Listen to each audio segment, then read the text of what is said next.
alcohol content. But you know what? I think they just like to challenge themselves, and I respect it. No, it's a challenge, like for sure. It's super fun. It is. I think Laura, you're absolutely right. Where it's like the higher you up, the less you drink, the faster it hits you. Because I remember going drinking, not like drinking, but going out for a drink or having a drink when I was out at a restaurant or something. Like it hits. Like when my family would come and visit, like they weren't ready for like. I tried warning them. I'm like, if you need to go and grab a can of oxygen, or you need, because I worked at Walmart at the time and I was an assistant store manager. If you need a can of oxygen, like let me know. Like we have a lot of those because we have a lot of people. Like during like camping season, we have people coming up from the valley, so up from like Phoenix area, which is 4,000 feet lower in elevation to us. So we literally order canned air for camping season. Cans of oxygen for people to go and buy, and they have like the little triangle mask, so that you can just like kind of huff it and get the oxygen caught up and whatnot. So like level out your system. Yeah, Pretty because you much. just need that extra oxygen boost. 100%. Well, Stephen, Laura, thank you so much for joining me this week on the Young Dad Podcast. I'm super excited to talk to you guys. While we were talking about oxygen and elevation, I hit the record button because I thought, hey, this would be a fun conversation to bring us in with. So, and I fired the live studio audience. It made me mad. But you guys are cat parents, not human parents, which is okay. So a little bit of a different thing that we got going on today. I love talking podcast crossovers, talking to new people, getting to know you guys. Stephen, you are all over the place on Threads. I love your Threads engagement. That's how we connected. So Laura, you can thank Stephen for that. You guys are the couple hosts of Midday Musings podcast. A couples comedy podcast 4 times a week, or 30 minutes of cozy conversational couples comedy 4 times a week. And you guys, Such a as I mouthful. understand, I know, right? And you guys do that Yeah. 4 times a week, but on your guys' lunch breaks, correct? That is exactly right. Yes. Yeah. Okay. And you guys are married, correct? Yeah, for close to a decade now. Yeah, almost a decade. Whoa. You know, we like to say it's kind of cheesy, but we like to say we're best friends that have been married for about 10 years, almost 10 years. And it's true. Love Like that. we were friends long before we actually even started dating. Like I just saw her, she saw me, we're like, hey, you're super cool. Do you want to hang out? And she's like, yeah. A couple years later, we were like, hey, there's some romantic connection here. And we've just been honestly like good to best friends ever since. We've really just been hanging out for about 13 years. We've been hanging I out love for that. quite a while. You just put a couple extra so- titles on it. Exactly. Exactly. So we have Love a lot it. of fun in our personal life, and we like to bring that fun into our podcast. You know, it's really just us hanging out, talking. We like to think we're like the two cat parent household that you wanted growing up. You know, we don't have kids, but we just really cultivate like a loving, cozy environment, both in our personal space and on the podcast. And that's really what we like to bring. We like to bring the sort of soothing. We like to think of our podcast as like the cure to internet overwhelm, because everything is stressing you out on the internet. Everything is just making you kind of freak out because it's like the 24-hour news cycle. Everything is so intense and so elevated. So we're there to kind of take it down, lower the temperature a little bit, and go, hey, come and hang out with us. We're gonna chill. We're gonna get cozy. We're gonna talk about some fun stuff. We're gonna talk about media. We're gonna talk about some relationship stuff. We're gonna talk about history. We're gonna talk about a bunch of random other stuff too. Yeah. We're about the comfort listening. Yeah. 100%. I love that. So how did your guys' love story begin? Stephen, let's have you go first from your point of view, how it all started. Then Laura, you can fill in the gaps and cut him off wherever he's misleading here. Okay, so I think it all started, well, two places. Number one, I was playing StarCraft 2, and I noticed we were already connected on Battle.net, and I noticed she was playing World of Warcraft, and I was like, wait a sec, you play WoW? And I haven't really played it, but I was like, respect, that's a very intense game, very in-depth game. And we started talking on Battle.net as I was playing StarCraft, and she was overcrafting on Warcraft. And then it was that where we started our conversation, really, where we started really getting in depth into how we were connected, what we had in common. And secondly, and I think maybe even more so, her introducing me to Doctor Who. I had never seen it before. I'd heard of it, but she's like, I love this show. I think you're really going to love it. Just as a friend, check it out. And I saw it and I fell in love with that show. And I said, if this woman loves this show, if this is like her heart song show, I really want to get to know her like much, much better. So I think that's really what opened me up to, oh, wow, I think there's something like really potentially deep here. So I think that's, for me, that's where it started. What do you think, Laura? I like that. It's a nice psychological seduction. Yeah, I mean, I think it was. I think it was. It was like, here are some things I'm interested in. Oh, you're also very interested in them? Awesome. Let's like explore this. 100%. Yeah, so our friendship started in like a darkened theater. We were both doing theater in college and got to know each other that way. But I think the romance for me started when I observed his attitude at length. He's just such a cheerful person and like a bright, sunny addition to anyone's life. And attitude, so attractive, so very attractive. And ultimately, we just kind of fell in with our shared interests and our shared desire for self-development. And yeah, once we got together, it just sort of stuck. I love that. That's adorable. And you definitely got him, because when, I don't know if the guys are listening out there or not, the single guys that are listening out there, if she sends you a show that she wants you to watch, you're in. Like you're in. Like that's what my fiance did when we were like talking and stuff and like progressing. We would start watching shows together, watching the same shows and whatnot. And once that started happening, like things like took off. And so guys, if she sends you a show, she wants it. She wants you. She likes you a little bit. So just saying. I feel like so much. Oh, sorry. Go ahead. Oh, I feel like so much of relationship building is a game of show and tell. Yeah. It's just like, hello, I like you. Let me show you something I love. Yeah. And let me tell you about it. And make sure you watch that show. If she sends you a show and she's like, I love this show, you should maybe check it out, and you don't check it out, ooh, yeah. Ooh, that's a hard rejection. Yeah. You don't even have to like the show. You can just go, I saw it, I thought about it, here are my thoughts. Like you could even like connect over like a disconnect on a show I've found. Like if so for example, I really like Lord of the Rings, and Laura has mixed feelings about Lord of the Rings. She calls it bromance hike because there aren't really that's the accurate title, but yes, go on. Which is totally fair. There aren't really any like female leads. There are female supporting characters, so I totally get that. That makes sense. But I hadn't thought about it. But I was like, big Lord of the Rings fan. She's like, it's actually bromance hike. It's just kind of, it's not as compelling to me. And that to me was also point of connection, because we had like, it was just, we had a point of conversation that we could have about a particular piece of media. It's the fact that we were able to. Even if you're disagreeing aggressively, that can still be connection. You're still connecting. Love, hate, but. Yeah, exactly. No, but I don't hate Lord of the Rings. I notice that it is not a Bechdel test passing property. Yeah, that's totally fair. Totally fair. I didn't mean to make anyone think you hated Lord of the Rings. No. People will come for me on the internet. Oh yeah, they will. You can't be seen. They will. Folks, She will come for her. Rings. Yes. She likes it. She just does. It doesn't pass the Bechdel test, and I think we all can agree on that. So, Laura, where do you fall with Star Wars then? Ooh, I love Star Wars, but I desperately love Star Trek. Okay, that's okay. I'll take that. What about? I'll let it pass. Yeah, I'll let it pass. What are your guys' favorite sitcoms?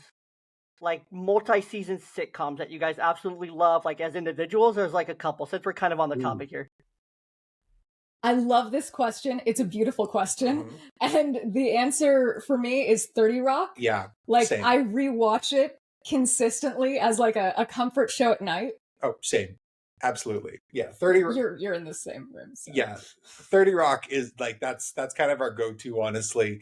Again, I think it's a show Laura introduced me to like some 10 years ago. And I was like, this is amazing. I can just rewatch this over and over and over again. It has, I believe, the most jokes per minute of any known show at this point in time. Like it's got like 5 jokes every minute. It's insane. It's super funny. It has some fantastic actors like Tina Fey, Alec Baldwin. and Tracy Morgan, Jane Krakowski. There you go. Yeah, it has all these fantastic actors and just fantastic writing. Like Donald Glover is a writer on it, from Community, and that dude's amazing. Yeah, He's so so I mean, good. I love Community too, but I think 30 Rock definitely our go-to.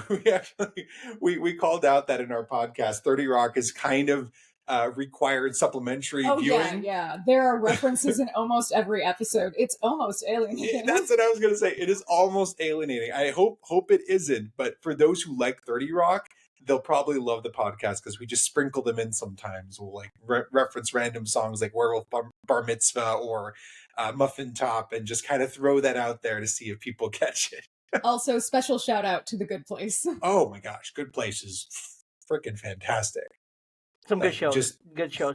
Yeah. What about you, Jay? What are you if you watching? Can't see the sign behind me, if you can't see that little sign behind me, it's not completely clear. Okay, that's fine. It says, and you'll know exactly where it's from right away. It says, "Would I rather be feared or loved? Easy, both. I want people to be afraid of how much they love me." And then my little desk thing.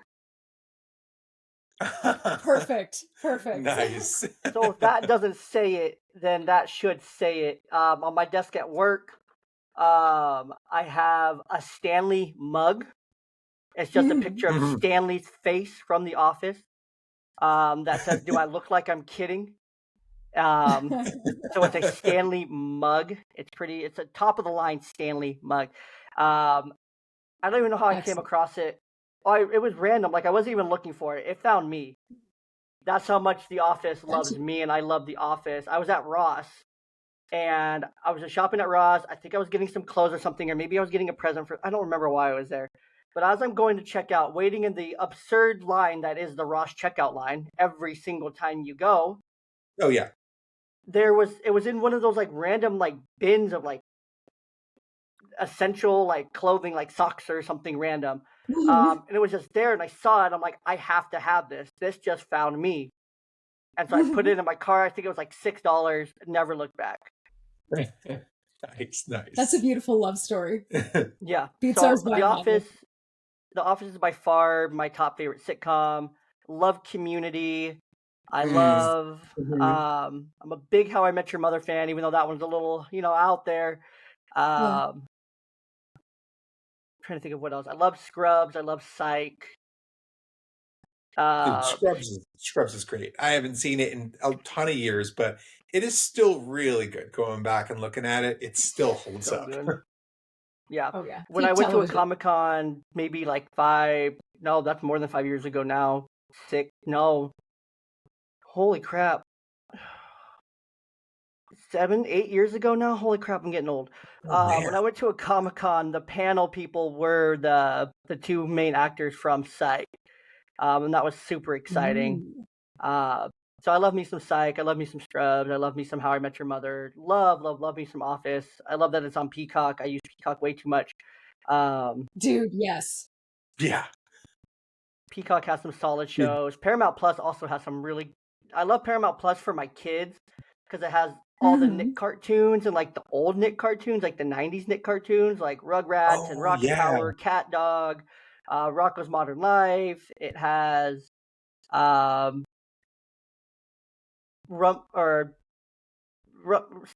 in Stimpy, Rumpy and Stimpy or something. Ren and Stimpy. Ren and Stimpy. Thank you. So it has all those like old 90s, early 2000s Nickelodeon cartoons on there, full length. It has all the old SpongeBob. It has new SpongeBob. It has some really cool like live TV or some live shows that are going on. So that's one thing I actually do like about Peacock and Paramount is that if you see a commercial for something, it's likely going to be on Peacock or Paramount, so you can actually watch like the new shows. You just have to wait a day. So. Oh yeah, like I think we've seen a number of movies that are actually out in theaters, released simultaneously on Peacock. For example, I think Five Nights at Freddy's we watched the day after it released in theaters in on Peacock. We watched it on Peacock. Oh yeah, yeah. And then we did a podcast about it because that's what we do. You talk up, you see something, you talk about everything's content now, Jay. You know how it is. True. I saw we watched Winnie the Pooh Blood and Honey on Peacock. Oh my We god. saw that too. What did you think about it? Tell me. Oh my gosh. We watched both because there's two of them on there. There's two? There's two Winnie the Pooh Blood and Honey? I think there's two Blood and Honeys. I want to say there's two. That's Maybe we watched something else then. Oh no, we watched Blood and Honey, and then we watched the animal like graveyard one with I don't remember what that one's called. But Blood and Honey, it was, I don't know. It was kind of dumb. It was kind of dumb. Yeah. Like, it definitely portrayed those poor girls as complete idiots. Like, it made them all look like the dumbest group of girls ever. And, I mean, nobody was using caps. Like, they had no common sense. They didn't think. They didn't get in their car and just drive away. They didn't just leave. Like, they let the one girl go out to the hot tub by herself, and then she went to investigate, and then that ended up bad for her. It's like, if you hear that no one's there, like, go inside or go and call for someone, not go back to taking, like, half nudes kind of thing. Yeah. Like, it was just so weird. It was interesting. It was weird. It was dumb. It was really gory. Like, it was incredibly gory. Which was kind of surprising, like, how gory it got. But it definitely put Winnie the Pooh in, like, I think a more realistic, like, light for, like, if Winnie the Pooh was real and he went through all that stuff, like, that was just, like, it's kind of depicting, like, full blown, like, mental illness for him and Piglet, really. And I think Piglet was interesting, too, because if you research anything about pigs in the wild, to where they go from, you know, domesticated pigs on, like, a farm to where they're that pink color and they're not really hairy and they're fat and all these things, versus to when you let them out to the wild. This is like for your typical pigs, even like in real life, not just Blood and Honey, is that when you release them to the wild, it'll take them about 3 to 6 months to grow tusks, to grow the brown and white and black fur. Yeah, so they will physically adapt. I want to say it's anywhere from 3 months to a year of being in that environment. Their biological makeup will change to adapt them to that new situation with tusks and the fur and everything. So who knew? Blood and Honey's part documentary. Yeah. So it's interesting to see Piglet with like the tusks and everything. I just wish the CGI was better because you could definitely tell they looked like felt costumes. They didn't really that little kind of mask. Yeah, you could tell they were masks. So maybe they were actually people underneath the mask. That was my And they all just played dress up or something. I don't know, but I wish they would have just spent a little bit more CGI to like smooth those surfaces out to not make it look so obvious. Because I'm pretty sure like you can see the like mask lines of like Piglet and Pooh. Now we're really critiquing it, but it was 1.75 stars out of 5. That's the VFX fair. Was lacking. That's fair. I appreciate that they gave it a go because honestly, like I loved Winnie the Pooh as a kid. A Milne, fantastic dude. It's the thing about it is it was campy, but it almost wasn't self-aware of its campiness. I feel like if they had doubled down into the campiness, and even I even give the CGI a pass, because in a campy movie you can have bad CGI. You can just like lean into it. Like there's a movie called Velocipaster, which has terrible CGI. I don't even think, like, it's about a pastor that turns into a dinosaur because he's cursed in some distant land, and he fights crime with like a nun who's also a prostitute. Anyway, seems legit. Oh yeah, there's this famous, I don't know if it's a famous scene, it's famous in my mind, where something is on fire, a car specifically. The camera pans over to an empty space and there's just a line that says VFX car on fire. Yeah. And they're like, excellent, this is going into the final. And that was it. they doubled down on the campiness. They accepted this is campy, this is ridiculous. We're not going to optimize our VFX. We're just gonna let you know this is like tongue-in-cheek campy humor. And I feel like if they'd done that with Blood and Honey and just really doubled down into it and let some things be intentionally and like notably terrible, but like, hey, wink wink, we know it's terrible, that's kind of the point. I think it could have been hilarious. It was funny. I enjoyed it. I just like just you could have gone a little further, and I would have given it like a 4. Yeah, that was the problem. It wasn't going farther. Well, far enough. it should have gone funnier and campier and less bloody, like a little Dude, less. are bloody. you haunted by like the There's- honey dripping? Oh my gosh. On every surface. Yeah. They're trying to. So I don't know when this is from, but I'm seeing an article from Kickstarter.com that they're trying to raise funds for the Velocipaster 2 as of December 2023. I really hope they do that, because that's like my guilty pleasure campy terrible movie. Can the culture withstand another chapter of this brilliance? I don't know. It's in production. It's in production, according to IMDb. So I guess we'll just wait and see on this one. So for all you Velocipaster Ryu friends out there, I guess here you go. But yeah, if you go on IMDb and you search Velocipaster 2, there's like a whole storyline, everything like posted on there. There's some teaser trailers from 2022 that are on YouTube and TikTok from the official Velocipaster handle as well. So nice. Oh, so the same production team will be bringing it to life. Oh man, it can only improve. Oh, I'm excited. It sounds like. What a fun It's interesting. gift. If you look at it on IMDb, you'll see that it's 5.1 out of 10. But you go to like the Google reviews where it's out of 5. It has a 4.7 review average on 1,272 ratings. The review that pops up on Google is a 5-star review saying, "I'm currently crying so hard right now. This is seriously the most beautiful, well put together story ever. I can't believe how magical it was at 1 minute and 12 seconds. That part truly made me shed a tear, and especially at 6:34, that part was so truly heart-touching words cannot describe." The fans have spoken. Fans have spoken. We need a Velocipaster 2, I guess. We totally do. He's the voice of a nation. Pretty much. I guess love, we're gonna. Go ahead. I was gonna say I love I love looking at movies that have controversial reviews, because so often you'll have a movie that has like a 5 out of 10 on one forum, like on Rotten Tomatoes, it's like 34%. But then if you look at Google reviews, like you said, it's like 4.9 out of 5.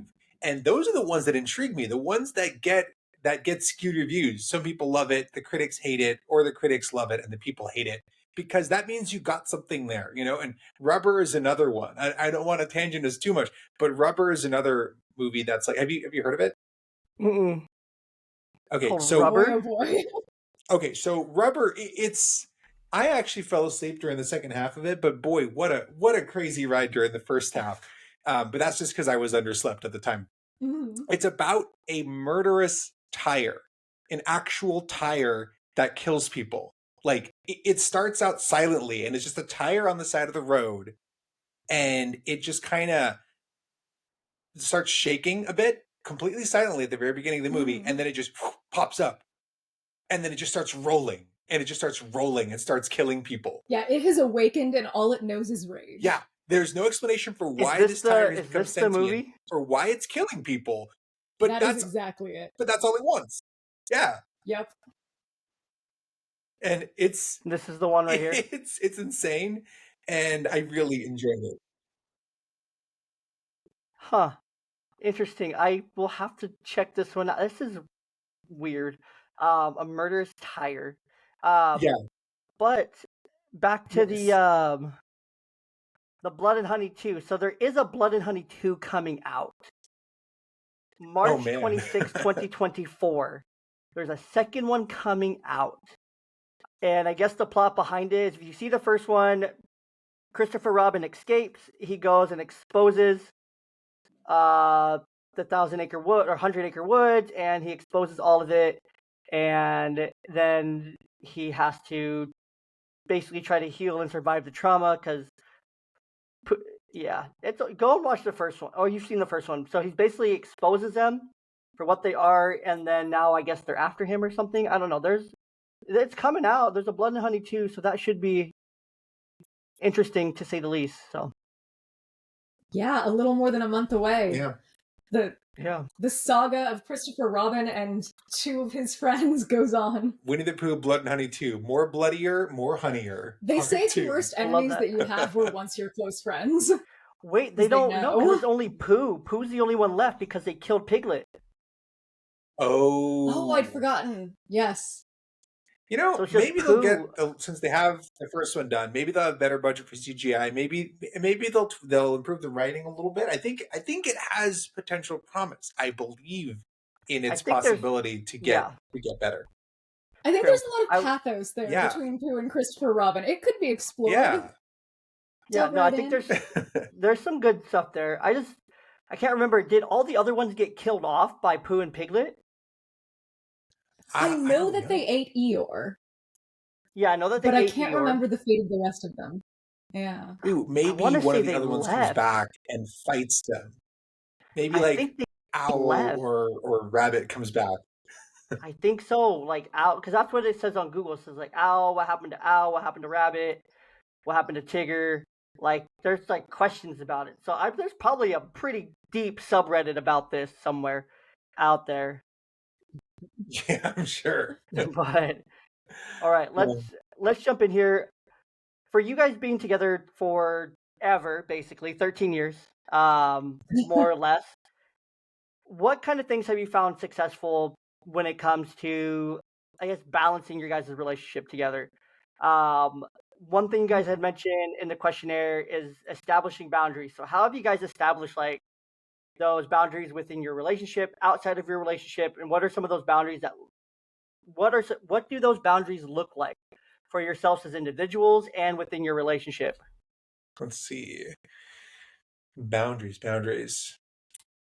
You want to start? Oh, yeah. My biggest boundary area that we had to develop was around alone time. Mm-hmm. I need it. I need it to survive. And Steven's a lot more extroverted, so he is down to clown at any hour of the day, at any level of intensity. And I, being a little bit more introverted, just need to like ground, particularly because I talk to a lot of people in the day, so you gotta defrag from that experience. And I remember being sort of scared to ask for alone time because of my own internalized misogyny over what is expected of a female partner. The idea that one should always be available exists in my brain. And I had to like get around feelings of guilt for asking for things for myself. So that's my major area of boundaries that I had to learn and develop. Mm-hmm. And on my side, so boundaries were not something that I was familiar with growing up, because again, kind of raised in an environment where we sort of, a lot of people lived together, so everyone was just sort of commingling all the time. There wasn't really alone time or personal space. It was group space. Everyone's together, everyone's kind of pulling together and working on stuff, and also, to be perfectly candid, I do have some slight abandonment issues from childhood stuff. And so not only am I extroverted, I also have abandonment issues. And so there are times when I see people pulling away and I'm like, wait, are you mad at me? Like, why don't you love me? And I'm like, well, hold on. It's not that. I have to like calm my inner child down and remind them that it's not that this person hates me because they need alone time. It's not that Laura is like done with me and like wants a divorce and doesn't want to like talk to me ever again. It's that she just needs some time to herself. And I had to train myself. I had to get used to that because I wasn't used to being alone as a kid. I wasn't used to like having that time to just think about myself and my thoughts and, really just even meditate. Quiet time wasn't a thing that was available in my house. And so it was very weird. And I actually associated like quiet and like distance and that with with danger, growing up in with certain like older male people in my household, like a stepfather that I had. He was just he would just get like emotionally meh. Like he would say things that I know he didn't mean, but it usually happened after he was very quiet for a period of time. Point is, uh, Laura was very clear about the fact that she needed boundaries, that she needed time to defrag and just get used to, get her energy back. And I got used to it, and I started to trust it too. And as she started asking for more alone time, I also started realizing I needed alone time too. Because when she would go off and have time by herself, I would go off and play Tears of the Kingdom or play a game or go and go running or whatever, or call a friend or call my brother or whatever, and it would be cathartic. It would be a moment of just for me, Steven time, and that's something that I guess I didn't really seek as much when I was younger, but now we both just kind of have a good understanding of, hey, I get an idea of when she's starting to need alone time. I'll even offer like, look, girl, you need like some time to yourself, and she's like, maybe tomorrow. I'm like, okay, cool. So tomorrow, that's a Laura day. I'm gonna go do my thing. I'll see you on Sunday, and like we're pretty good about it. But I realize it's something that you're not really taught growing up. At least I wasn't. So we kind of had to learn it on the fly after Yeah, it we was the moved work of in. like half a decade. Yeah, yeah. But I think we have a pretty good cadence about it now. Like I can tell when something is like, oh, she's mad about me about XYZ, or oh, I think she just needs to recharge. And 9 times out of 10, it's just that she needs to recharge, and I need to stop being so. I want to talk to people five, like I want to talk to people like every single minute of every single day. So but that's what Threads is actually really good for. That it gives you a bit of a social, um, like low grade social boost over time. That's why you always see me on there, Jay. I live on Threads. I know you shouted me out yesterday on another podcast. Funny enough, I actually had been messaging that podcast host that you Oh, nice. tagged me in yesterday. So we've been messaging on Instagram. She's super slow to reply. She just like hearts stuff and then like doesn't respond. I'm like, Yeah. cool, I think. You're Um, like, thanks. yeah, that's my like least favorite thing. Like, and I've vented about it on Threads before. Where I had a guest a few weeks ago, or not even a few weeks ago. Like I've had guests over the last, I guess this last week. Like I could tell you right now that I've had, let's see, the past Thursday I was supposed to have one. No show, didn't happen. I understood that one though. Tuesday got happened on Tuesday. Tuesday we ended up going a little bit later, so that one worked out. And then we had this one on. I had one on Saturday morning that ended up rescheduling, canceling pretty early on, and then this one happened. So 2 out of 3 that I was supposed to have this last week ended up falling through, which is super disappointing. Especially when they fall through like last minute. I'm just like, oh crap. And so I had vented Yeah. on Threads where I'll like message people on Instagram all the time because I'm always trying to connect with new people, especially if I like their concept, I like what they do, like you guys, like, or if they're like, I can tell like they're extroverted or they're cool, like they're down to clown kind of thing. Um, Famous words of Laura. Um, and so I try to connect with people, but it drives me crazy when I'm messaging the same person like 3, 4 times over, no response, but they're seeing the messages. It's like, Hmm. just tell me, like, I do the same thing. Like, I don't do that. Like, I tell you, I'll get back to you on this. I'll follow up with you on this. Like, I'll let you know on this. Like, because I get 20 DMs a day over on Instagram. So many DMs. Yeah. I get added in a bunch of random stuff on Threads, Twitter, Facebook, Yeah. all the places, right? It's all over the place. There's so many places where I get added or tagged or something happens, I get a notification for something random. And so, but it's frustrating. It's like I try to respond to all those. I understand like we're busy and stuff, but if you don't want to do it or now's not a good time, just say now's not a good time. I'm not looking to Yeah. explore this right now. Like I don't want to be chasing you. Like I'll try to message you 3 Mhm. times. I try to send messages no more than once a week to people, like on weekends when I can actually sit down, have my double screens up, and going through like all the people, moving messages around from primary to general, from general to deleted kind of thing. So I know kind of who I've talked to, who I'm going to talk to and stuff. So I know who I need to follow up on, or who's not even worth it, or I mean, not who's not worth it, but who's kind of a dead lead kind of thing. It goes back to like my sales days. It's like where this lead's kind of dead. I don't see anything going with it. So I'm just gonna kind of give this one up. Like if you want to reach back out, you go through, you clean up your DMs, and you're like, hey, sorry, wanted to reach Yeah. out. Cool, great. I'm more than happy about that. But I'm not gonna keep trying to chase you and bother you if you don't. You're very obviously telling me you're not interested by ghosting me or whatever. But it's like just Yeah. a lot of these are men, and so it's like just be a man and tell me kind of thing. Like you don't want to. I'm not your vibe. Not your cup of tea. Like that's cool. Like I get it. I'm not gonna be your cup of tea. Uh, Maybe I'm not for everyone. I understand that 100%. I talk a lot about a lot of things on my podcast. A lot of those things are really uncomfortable. You know, I dive into mental health, behavioral health, emotional health.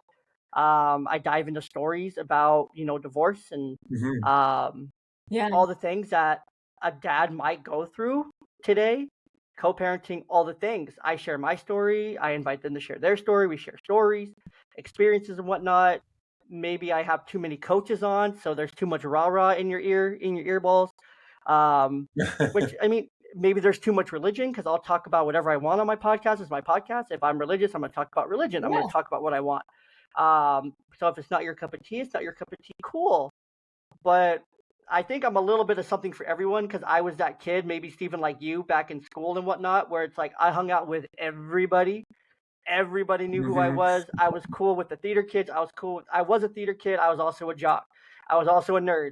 I was also, invited to parties, never went because the parties I went to, I'd rather go and play games with the boys at one of their houses till ungodly hours of the night, with all the energy drinks, caffeine, Relatable. Gatorade, mixing suicidal concoctions with drinks and whatnot. Like Oh I'd man. rather do that than go to the mainstream party where everyone else is at, because that was more fun. I'd rather go and do that nerd stuff than hang out with jock friends or hang out with theater people. But I'm still going to be friends with you by day at school, kind of thing. Like we're going to be cool no matter where I'm at, kind of thing. So it's one of my like many Yeah. gifts is like you'll end up liking me eventually because we'll find something to like each other about, even if that something is not. So everyone is, you're going to end up liking me one way or another. We're going to end up working through whatever we got to work through to get to a copacetic place. And it's just buckle up because you're in for it now. So Yeah. That is the power of being a generalist. It sounds like Yeah. you're a generalist, as in you have a ton of interests, you have a ton of things you know about. I'm a generalist too. I specialize in, same. right? Like we're all generalists, and that means you can talk to literally anyone because you know a little bit about politics, you know a little bit about religion, you know a little bit about media, you know a bit about theater. We're both theater kids too. I guess I was kind of a jock in high Yeah, school. I ran track in high school. I run a bunch. Well, I've been running until I had a knee thing recently, but Laura does like a ton of yoga and a ton of cycling. So like, Oh yeah, and big nerds. and big nerds. Yeah, like, and on top of that, like we do like Borderlands marathons and Minecraft marathons, and And the odd D&D group. and the odd D&D group. Like we did a Marvel marathon. I'm talking a Marvel Cinematic Universe marathon I last year love those. or a Those are couple of years ago. so fun. Those are so Oh my fun. gosh. I can't believe we got through every single movie in the Marvel universe during this marathon. It was something else. Like Oh my I don't know goodness. how we got through it because there was so many 25 movies. films. Can I Yeah, tell you guys? it took a year, but we did. Can I tell you guys a story about when I was doing my movie Absolutely. marathon, Marvel movie marathon? This is a good one. So, at the time, my ex-wife and I had just moved to Washington, so we were staying at her parents. We were living downstairs, and I was like caught up because I didn't have anything else to do, so I'm just watching Marvel movies. I'm watching them in order, how you're supposed to. And I want to say I was on Avengers. I want to say it's Endgame. I want to say it was Endgame. But I was also experiencing like a lot of pain, and so we went to the cannabis store. I'm not a cannabis user regularly. I don't really do that. But I had gotten a drink, a lemonade, that was infused. They're delicious. I haven't used one since. I don't really use those kind of things on a day-to-day basis, but and I don't judge you if you do. That's cool. To each their own. It's just not for me. So I got this drink, right? It was a huckleberry lemonade. It was so good. So I sat down. I'm watching Endgame. I drank the whole lemonade. Unbeknownst to myself, Oh, I was only supposed to drink like a quarter to half of it. I Oh drank the boy. wow. whole thing. Let Oh, me tell you, Endgame hits different. I'm just imagining like your All emotional, the portals opening. No, I just remember your sitting there on heart the rate couch, like, increasing. like I could see all the colors. Like it was so amazing. Like I was dumbfounded. So that's my personal Captain relating. America. Captain America grabs the picks up Mjolnir in that moment that everyone loses their mind in the theaters, and you're like, oh, like you must have been just out of Yeah, your mind, I was like just with at home. the I was at home huckleberry. watching it on the couch. I Yeah, don't remember anything that went yeah, on around me that day. The last thing I remember seeing is just I just remember seeing lots of colors. My Marvel yeah. movie marathon ended after that one. I did not continue going after That's that. fair. Yeah, that's when we ended ours too, because they continue to go. There are more and more of them, but that was really like the milestone, our capstone on the Marvel movie marathon, because we said, we've done 25 movies, we've done it over the course of a year. We're going to take a break. We watched some other Marvel stuff since then, but that was our last. Let's watch all 25 movies. For sure. But we've been talking about going back and watching the Spider-Mans with a friend of ours, because I Oh actually, yeah, more Marvel movies yeah, have come out since. You yeah, always have to be watching Marvel movies you to keep do. Yeah. up. But when you guys do the Spider-Man, are you gonna do all the Spider-Mans, like the Toby, the Oh, like Andrew, from the 2003. Tom? Hmm. Are you gonna do Spider-Verse in there as well? Because the Into the Well, I Spider-Verse mean, movies are next level. They are the best. Aren't they though? dude, I feel you. Like those are my favorite. The music, Those are the my favorite. art, Oh, like So they. they're the amazing. story. They are the So good. best Spider-Man movies. They are the best Yeah, Spider-Man Oh movies yeah. by yeah. Just far. the upside down. I the song where he's upside down and he's falling and everything is just flipped on its head. I will never forget how I felt the first time I saw that scene in Into the Spider-Verse, and I hmm heard that song. It just hit so good. You feel like Oh, you feel like you are falling. You Yeah. feel the adrenaline of the song, hmm of the glass crashing. You are Miles Morales in that moment, and yes. it is transcendent. So yeah, if and when we do the Spider-Man marathon, I think we do have to go back and watch the OG ones, and I'm actually looking Oh yeah, forward yeah. to watching Spider-Man 2 because of the evil Spider-Man dance. Oh, You know, isn't that Spider-Man 3 is when it he gets 2? venomed? Oh, I think I it think might it's be 3. 3. Never But mind. I would like Yeah. to interject that we should also be playing the Spider-Man PS4 Oh my game gosh, we absolutely need to. Yes. to Yeah, complete the Yes. Spider-Verse. Yes. You gotta go you're all on the my level. spider. You guys are on here. You guys are on here. Well, this was fun. This was real. This is a fun thing. This was real. This was fun, but it hasn't been real fun. I'm Mhm. just kidding. It has been real fun. Yeah, agreed. It's been super fun getting to know you guys. I appreciate, some of your relationship wisdom. I think it's important for everyone to get different tips and tricks from different walks of life, um, to understand like different ways to go about their relationships. And honestly, I think for you guys just have a ton of fun together. You guys have so much fun together. You guys vibe. You guys That's true. nerd out about the same things, enjoy the same things, find those mutual things. I'm sure there's things where Laura, you're like, oh, yeah, I'll get into it for you, or Steven, vice versa. You're like, yeah, I can give that a try for you, kind of thing. And then it ends up coming into something, whether it could even turn into a debate, and that's okay. Where it's like, well, that's pretty mid. And Laura, you could absolutely love it. Be like, it is not mid in the slightest. Me and my fiance do that. Mhm. We'll watch a show and she'll like love it. She's like, "That's so good." I'm like, "It was there. It was there. It was okay. It was alright." You're like, I have notes. Yeah, Right. some follow-up notes on this. Exactly. Yeah, yeah. Jay, Um, thank you so much for having Yeah, us. It has been an absolute pleasure. Jay, it this has has been been fun. fantastic. Thank you for thank you for talking to us. Love being on your podcast here, and yeah, thanks again for all the support. We'll continue supporting you as well. You're great, man. Yeah. 100%. And apropos of nothing, that hat, not mid at all. Oh yeah, that hat is fire. Peak. There was a $10 find at Lids on their clearance rack, so Nice. can't go Nice. wrong. Can't go wrong. But tell the people where they can find more of you guys before we head on out here. Yeah, you can find more of us on our link tree, which we can link to in the notes. But yeah, on our link tree, you can find us on specifically there. You can figure out how you can subscribe to us. You can find us specifically on Apple Podcasts via that link tree, Spotify. We're on all of the major streaming platforms, y'all. Also, just look for us on Threads. I'm always on Threads at Steven Does Stuff, and Midday Musings Pod on Instagram. So Yes, our podcast is Midday Musings, available on all podcast platforms and aggregators. Yeah. Just don't do it on Spotify. I'm mad at Spotify right now still. I'm still debauching Apple with then. Spotify. That's fair. Ignore Spotify. Apple Yeah. Podcasts. We won't say the word Spotify.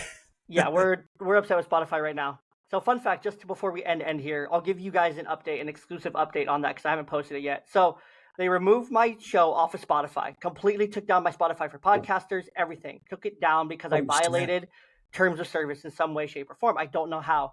I messaged them. They escalated it to the escalations teams. Yesterday morning, I got an email saying your show's been reinstated. Here's your account back, all the things. Then, minutes later, they removed it again. What? No. They removed What it the heck? again.